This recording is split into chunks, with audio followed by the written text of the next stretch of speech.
All of the rivers in Nepal are prone to flooding. In Western Nepal, in the Karnali Basin, over the past 7 years, there have been 3 major floods. The most recent of those, in August 2014, was the largest on record. Globally and in Nepal, there's an effort to reduce disaster-related impacts and to build resilience. But what does that mean? In answering that question, let me, recall an experience that we had. We brought all these local partners together, discussing climate change, uncertainty, and how to go about planning and all that. So we mentioned the word resilience, and they said, "What's the Nepali word?" That means, well, in Nepali we said, the ability to get back to your original state. That's what it is.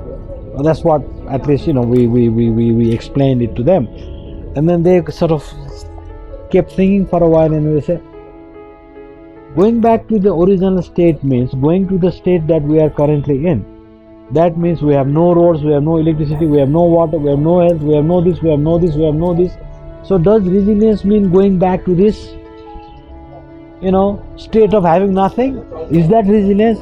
At that point, he said no.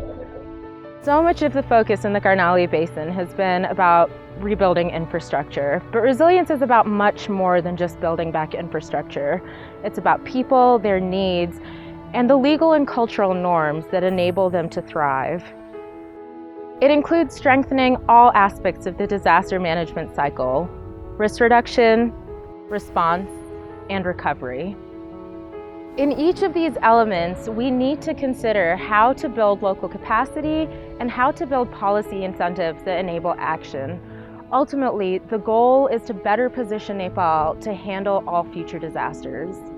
A key element of resilience is learning, and in particular learning from past disasters.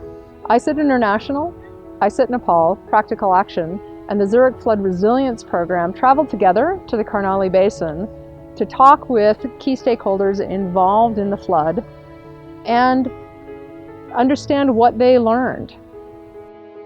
This report captures a number of key learnings.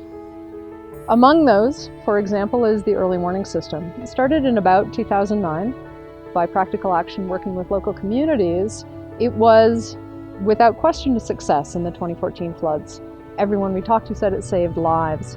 However, it also failed. It didn't work perfectly, in part because it's dependent on a single person at a single gauge with a phone calling people downstream. And in both of the cases that we looked at on both river systems, there were times when the gauge readers could not access the gauges, and in both cases their cell phones were unworkable for some period of the flood event. Clearly, there are inexpensive, simple ways of strengthening the system that would provide substantial improvement for the people on the ground. By identifying these and similar other lessons and sharing them with the global community, we aim to help other areas and regions bypass what can be an otherwise steep learning curve.